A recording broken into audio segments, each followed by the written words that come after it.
Hi guys, आज हम लोग ट्यूटोरियल हेल या फिर ट्यूटोरियल लूप के बारे में बात करेंगे बिकॉज बहुत से बच्चे इसमें ट्रैप होते जा रहे हैं। मैं समझता हूँ कि इसके बारे में डिस्कस करना थोड़ा सा ज़्यादा ज़रूरी हो जाता है।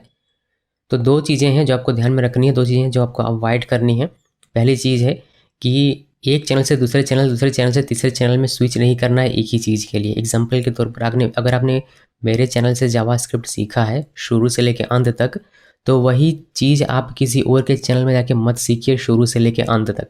कोई टॉपिक अगर आपको समझ में नहीं आया है तो आप स्विच कीजिए, या फिर किसी और का चैनल आप देख रहे हैं, अगर वहाँ पर आपको कोई टॉपिक समझ में नहीं आता तो फिर आप दूसरे चैनल में स्विच कीजिए। या फिर अगर आपको उसका पसंद है तो आप उसी का टॉपिक देखिए, उसी का प्लेलिस्ट देखिए, आप मेरे प्लेलिस्ट को मत देखिए। या फिर अगर आपको मेरा प्लेलिस्ट समझ में आता तो सिर्फ मेरा देखिए, किसी और का मत देखिए। जो भी पढ़ाता है, जो भी बताता है, वो शुरू से लेकर अंत तक बताता है। और आपको ऐसा ढूंढना भी चाहिए इंसान जो शुरू से लेकर अंत तक और बारीकी से पढ़ाता है।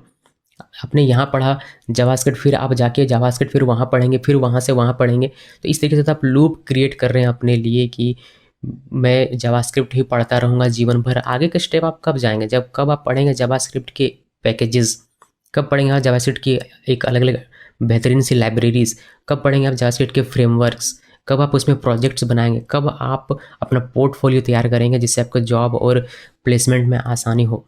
तो ये सारे स्टेप्स आप कब करेंगे? आप तो फंस चुके हैं कि एक चैनल से दूसरे चैनल में, दूसरे चैनल से तीसरे चैनल में वही चीज़ें मुझे सीखनी है, मैं अपने कंफर्ट जोन में रहूँगा, मैं लाइब्रेरी सीखता हूँ, फ्रेमवर्क सीखता हूँ तो मेरे समझ में नहीं आता। समझ में कुछ भी नहीं आता जब भी कोई फर्स्ट टाइम सीखा जाए तो उसमें मेहनत करनी पड़ती है और उस पर लगन लगाना पड़ता है, तभी चीज़ें समझ में आती हैं। तो कंफर्ट जोन से आपको बाहर आना पड़ेगा और ये चीज़ आपको बंद करनी चाहिए कि आपने एक चैनल से अगर शुरू से अंत तक जावास्क्रिप्ट या फिर कोई भी लैंग्वेज हो उसको सीख लिया तो उसको दूसरे चैनल पे मत जाके सीखिए। मैं ये आपसे रिक्वेस्ट करूँगा और ये आपको सजेशन भी दूंगा। आपको समझ में जो टॉपिक नहीं आता उसको आप चैनल में जाके सर्च कीजिए या फिर एक ऐसा चूज़ कीजिए जहाँ से आपको सारी चीज़ें समझ में आती हों अच्छे तरीके से। ऐसा कब होता है? ऐसा तब होता है जब आप फ़ैन बन जाते हैं, किसी को फॉलो करने लगते हैं ब्लाइंडली। उस वक्त होता है कि इस बंदे को मैं फॉलो करता हूँ, इसका मैं फ़ैन हूँ, तो मैं इसका पूरा कोर्स देखूंगा चाहे मैंने कहीं से देखा हो या ना देखा हो। तो मैं इस तरीके से मैं कभी किसी को सजेस्ट नहीं करता कि आप इस तरीके से ब्लाइंडली मुझे भी फॉलो करें, फिर मेरे भी फ़ैन बन जाए। आप लर्नर हैं और लर्नर ही बने रहिए। आपका मकसद है अपना करियर बिल्ड करना और उसी पर आपको फोकस करना है, ना कि वीडियो देखना और व्यूज़ बढ़ाना। सिर्फ और सिर्फ अपना करियर पर फोकस कीजिए। उसी करियर के फोकस के दौरान ही आप वीडियो देखेंगे और वही हमारे लिए बहुत होता है।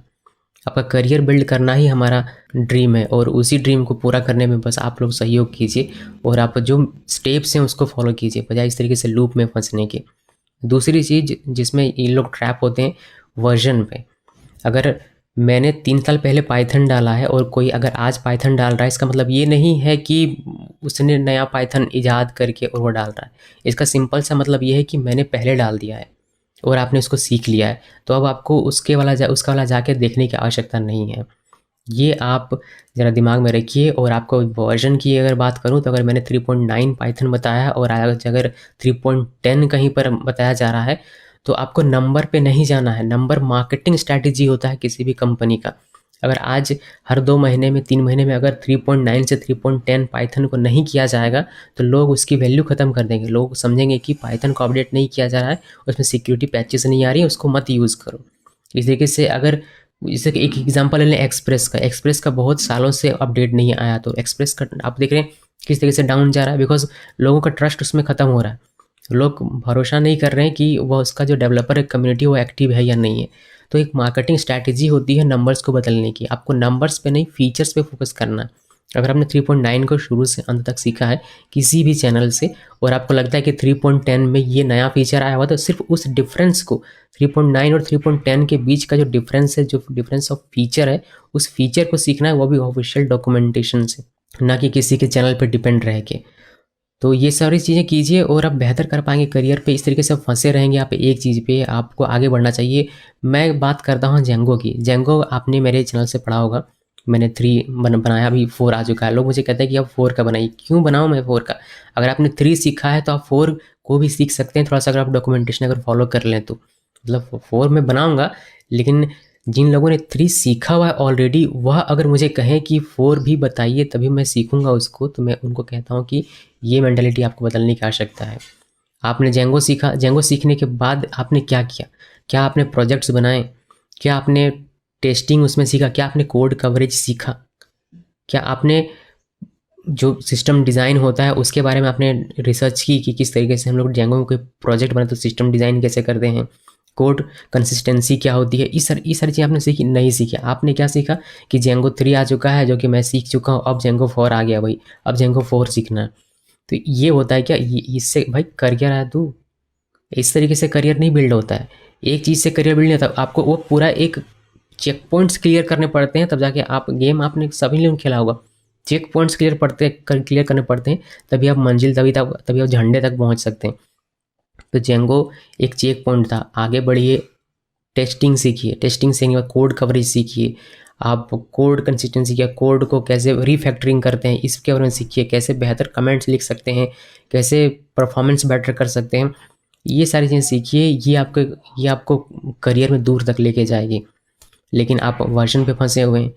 जिन लोगों ने 3 नहीं सीखा, जेंगो 3 जिन लोगों ने नहीं सीखा, वो लोग जेंगो 4 की डिमांड करें या फिर वो लोग जेंगो 4 सीखें तो उनका समझ में आता है। लेकिन आपने अगर जेंगो 3 ऑलरेडी सीखा हुआ है तो जेंगो 4 आपको शुरू से फिर से सीखने की आवश्यकता नहीं है। आपको सिर्फ और सिर्फ डिफरेंस ऑफ फीचर जो होता है किसी दो वर्जन के बीच में, आपको वो उस पर फोकस करना चाहिए और उसको आप डॉक्यूमेंटेशन से सीखिए। किसी के भरोसे पे मत रहिए, किसी के वीडियोस के भरोसे, किसी के चैनल के भरोसे रहिए। मुझे पता है कि ये कहकर मैं अपना जो एक होता है ना कि एक व्यूअरशिप उसको ख़त्म कर रहा हूँ कि मैं वीडियो डालूंगा तो वो लोग देखेंगे, लेकिन ऐसा कहने से हो सकता है कि सभी लोग डॉक्यूमेंटेशन पर डिपेंड हो जाएंगे। उससे क्या फ़र्क पड़ता है? आपका करियर बिल्ड हो रहा है, उस पर ध्यान देते हैं हम लोग। वीडियोस और व्यूज़ तो आते जाते रहते हैं। तो करियर को बिल्ड करना ज़्यादा मायने रखता है। जॉब अगर आपको मिलेगी, आप अपनी फैमिली को सपोर्ट कर पाएंगे, वो ज़्यादा मायने रखता है। तो इन सब चीज़ों पे फोकस करने की ज़रूरत है। और ये जो ट्यूटोरियल हेल्प या लूप पे आप लोग फंसते जा रहे हैं, चाहे वह एक चैनल से दूसरे चैनल, दूसरे चैनल से तीसरे चैनल, या फिर एक वर्जन से दूसरे वर्जन, दूसरे वर्जन से तीसरे वर्जन पे, इस तरीके से फंसने की जो ट्रिक्स आप लोगों ने अपने दिमाग में लगाई हुई, इससे दूर हटिए और स्टेप्स, चेक पॉइंट्स पूरे कीजिए और अपने जो आपका डेस्टिनेशन है उसको अचीव कीजिए, जो आपका गोल है उसको अचीव कीजिए। वह आपके करियर के लिए बेहतर होगा, आपकी फैमिली के लिए बेहतर होगा और आपके लिए तो बल्ले बल्ले है। बस इसमें इतना ही है। इस वीडियो को देखने के लिए आप सबका बहुत बहुत धन्यवाद।